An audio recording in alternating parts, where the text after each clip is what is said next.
Hammaga assalomu alaykum. Bugungi mavzumiz unlilar mavzusi. Birinchi darsimizda alifboda turk tilida 8 ta unli borligini va o'zbek tili bilan o'xshash farqli taraflarini ko'rib chiqqan edik. Bugun esa unlilar bilan bog'liq muhim qoidalarni ko'rib o'tamiz. Xo'p, bu qoidalar qaysilar?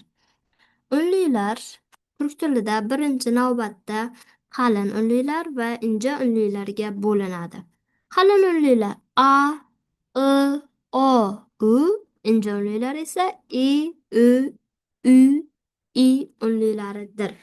Xo'p, endi bu unlilar bizga nima uchun kerak? Nima uchun ajratib oldik?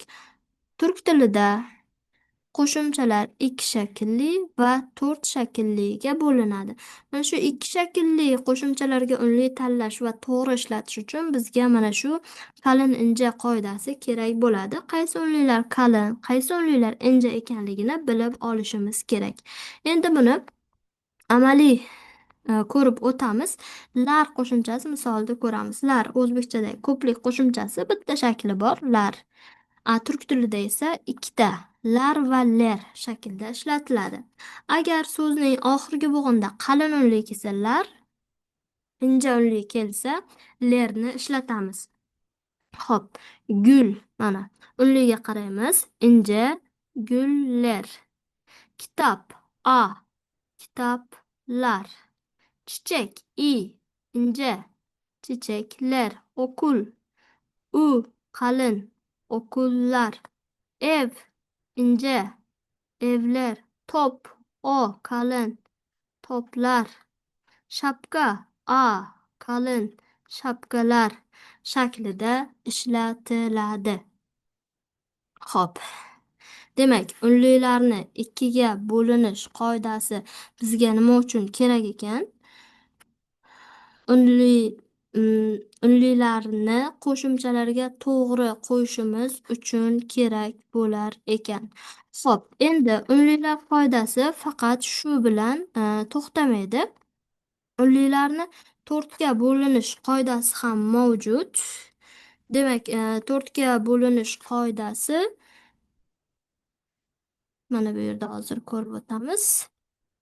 Mana to'rtga bo'linish qoidasi turk tilidagi to'rt xillik qo'shimchalarga unli tanlash va to'g'ri ishlatish uchun kerak bo'ladi. Bu qoida mana bu yerda ko'rsatib o'tilgan. Buni endi qoidaga aylantirib aytadigan bo'lsak, so'zning oxirgi bo'g'inida a yoki i keladigan bo'lsa qo'shimchaga i yoki i keladigan bo'lsa qo'shimchaga nuqtali i, o yoki u keladigan bo'lsa qo'shimchaga u yoki u keladigan bo'lsa qo'shimchaga mana bu nuqtali uni tanlab olamiz. Xo'p, endi buni ishlatilishini ko'ramiz. Buni o'zbekchadagi lik qo'shimchasi misolida ko'ramiz. Lik qo'shimchasi o'sha o'zbekistonlik, buxorolikdagi lik qo'shimchasi turk tilida to'rt xil shakli mavjud. Mana shu shaklda to'rt xil shakli mavjud. Mana bu yerda misollarimiz bor, ya'ni davlatlarimiz bor. Ularda bu qo'shimchani ishlatib ko'ramiz. Demak, Misr oxiriga qaraymiz. Turibdi. Demak, biz nima qilamiz? Misrli. Endi keyingisi Norvej oxiriga qaraymiz. Turibdi. Norvejli.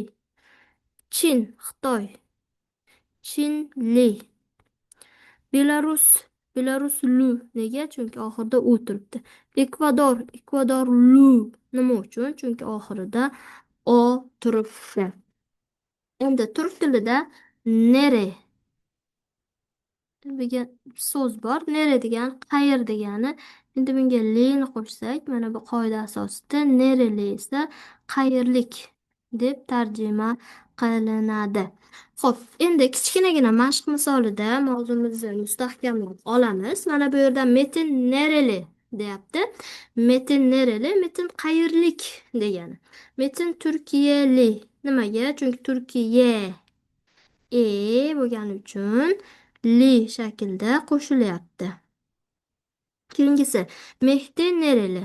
Birinchi Mehdi'ni topib olamiz. Mehdi tunuslu ekan. Xo'p, demak, tunuslu. Xo'p, keyingisi Amire nereli? Amireni topib olamiz. Amira Urdunlu ekan. Demak, birinchi Urdunni yozib olamiz. Urdun mana bunaqa nuqtali u bilan yoziladi. Shuning uchun Urdunlu. Qo'shimchada ham nuqtali u. Urdunlu. Akani nereli? Akanini topib olamiz. Japoniyalik ekan. Xo'p, Japoniya.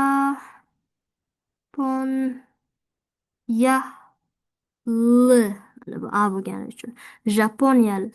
Hans nereli? Hans Almaniyalik ekan. Ay, Almaniya. A bo'lgani uchun Almaniyali shaklda yozamiz. A bo'lganligi uchun. Demak, bugun unlilar mavzusini ko'rib o'tdik. Unlilar turk tilida A1dan J1gacha ketadigan muhim mavzu hisoblanadi. Har bir mavzuning qo'shimchasida bu unlilarni ikkiga bo'linish va to'rtga bo'linish qoidasi bizga kerak bo'ladi va biz buni yodlab olishimiz kerak. Demak, bugunlik darsimiz bu qadar. Sonraki 3-darsimizda ko'rishmak üzere.